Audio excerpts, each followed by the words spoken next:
have tried to get up early every morning to record when there's no outside sounds, particularly the fact that we have airplanes that fly out of the airport next to us. But it seems that it is always around this time, around 8 a.m. California time, that this matrix of creation begins to descend upon me. And I have thwarted it a couple of times because I have been concerned about the sound of the helicopters and the planes coming overhead. But that is sort of the point, is that we have not been able to hear the activity of creation engaging with us, coming to our aid and operating on our behalf. So this morning I said, okay, whenever I get to it, it's going to happen, because these two, we'll call them stories. These two stories we are living right now. You may not be aware of it, but we are actually living them. And truthfully, to some level, humanity has been living these stories for some time. So if you read the story of the God, this being visiting me in a territory of existence, like in the movie Contact, an environment that I would feel okay in, that he could deliver these 5 predictions of the future, but more than that, tell me that my only job was to make sure that humanity was not afraid, because this isn't everybody's story. If you don't hate, if you're not violent, if you're not using a belief in God or Allah or Muhammad or Jehovah or Buddha or any of the deitic frameworks of consciousness of which humanity has always had participating with them. Yes, some of them not operating on behalf of the original nature of the original design here, but unfortunately those unfortunate events blocked humanity from hearing the greater systems of reality that do operate on behalf of all life here, including us, including human beings. So there may be some outsized noise today, but I feel so strongly about getting this recorded that I ask you in your kindness to be inclusive. So part of the activity of that morning, that I walk through the destruction of New York City to the other side of the city, where there was a path that kind of ended on a dune, a gigantic sand dune, just like you see in the movies. And over to my right were tanks crossing the Gaza Strait. For some reason I knew that. And a real war, really serious war, involving Christians, Muslims, and Jews was occurring. And the God says to me, this story must be finished. They must complete their story. Where the deity visited them, I wasn't informed whether it was a deity that operated on behalf of God, on behalf of all creation, on behalf of all life, or it was a warring God, a God nature that sought to separate us from ourselves. I'm going to try to look up Ramtha, because Ramtha had a discussion about the 7 tribes of Israel, and he spoke of one of the gods conquered the other gods on behalf of all life here. The other gods were warring gods, using humanity to fight, almost for entertainment, to kill each other, to harm each other, to hurt each other. And I think somewhere in the depth of your psyche you are familiar with that kind of mythic framework within you that has you fear God and has you be taught to fear God. And in that, fearing God, fearing other people, fearing yourself.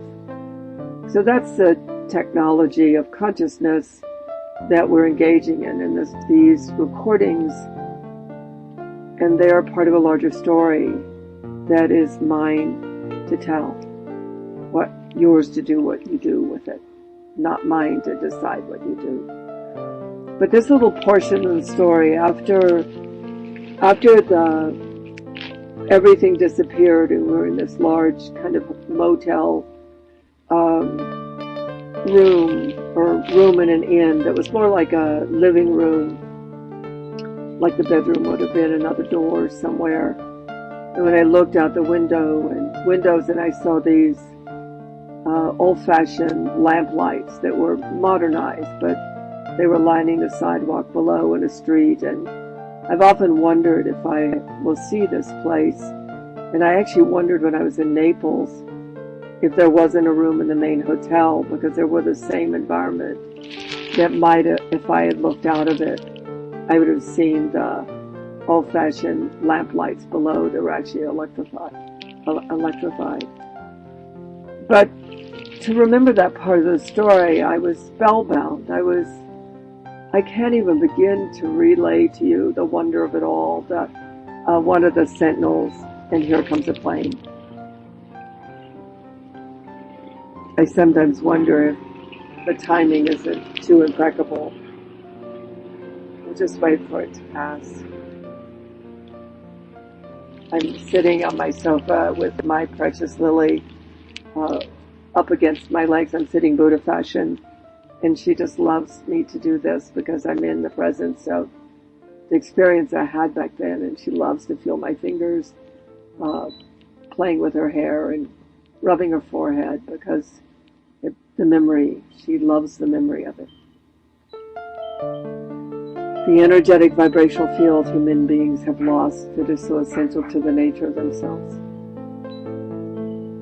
But in that room, I was so excited, I was so elated. It's like when you hear those gospel songs, good news, chariot coming, good news, chariot coming, good news, chariot coming, the Lord is on his way. That kind of sound. And you can't explain it unless you have succumbed to it, unless your whole system is in the explosion of it. And he was just so beautiful. He wasn't really male, but he was more male than female in his appearance. He was more androgynous, really. But my God, as a child, had been a male God. So that was the spirit of the matter that was blowing through me and recalibrating me. And my body felt like I was in the presence of angels and heaven and the glory news that all the fundamental principles of all the major religions speak of. This glorious, beautiful heaven that is that we are part of and that we get to live in as part of the glory of life. Unfortunately, we've been told it's after we die, but that seems kind of stupid given how beautiful the earth is and how magical it is. Well, it could be very possible that it's here, and this God was saying to me, this being, this incredible being, was transmitting to me, emitting into me, evoking in me the wonders of heaven on earth, the wonders of the way you feel inside when nothing gets at you. You know, love is blind, but the neighbors ain't.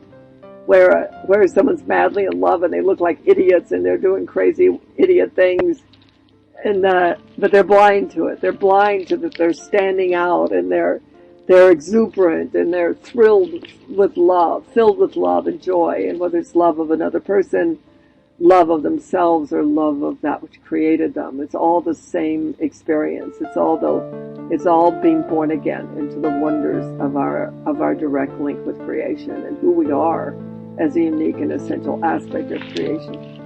So I was in this enthusiasm, and I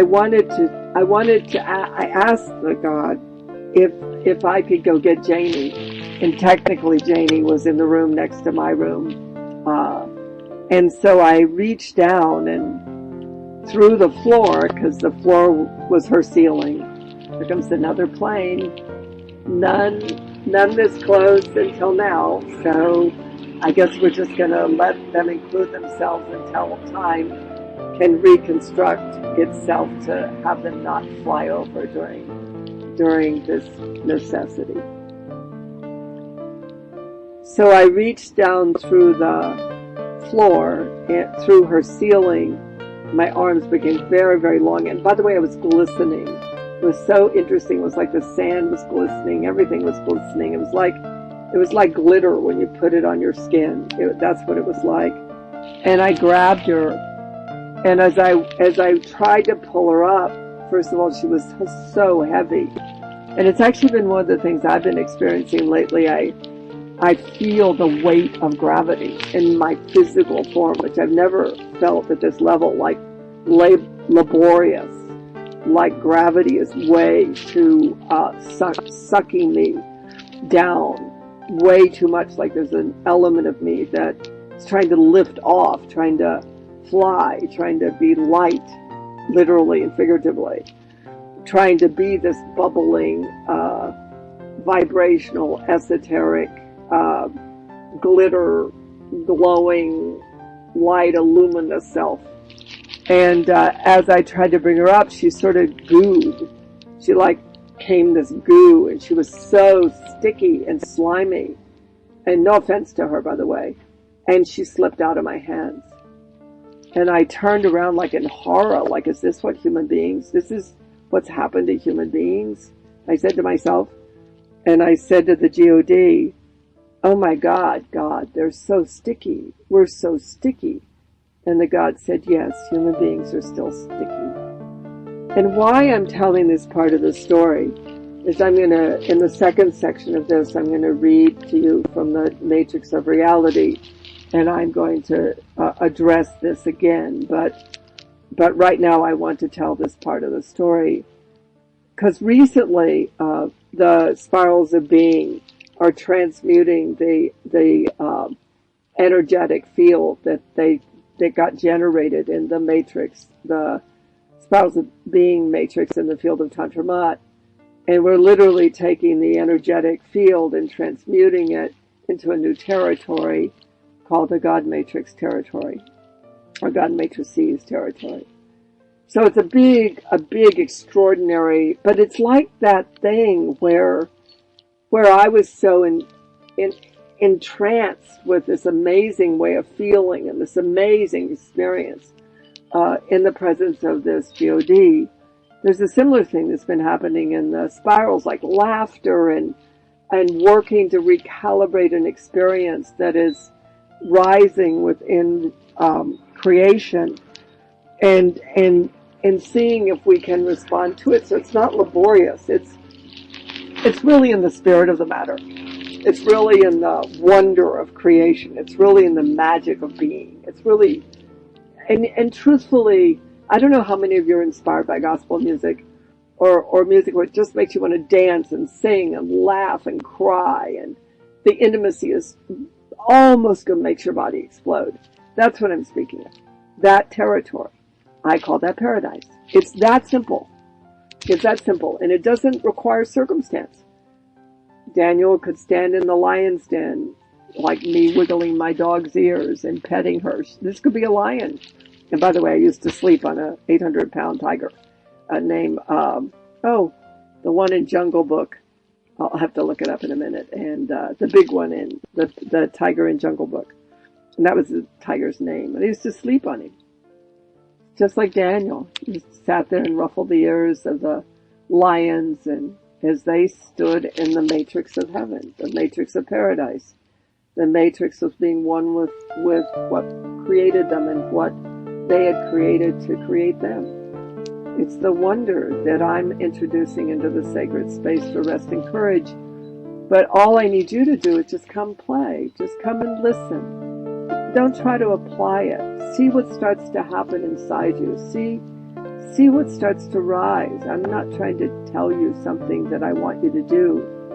I'm simply transmitting a period of time that I got to experience a direct link with the powers and forces of creation that operate on behalf of all life.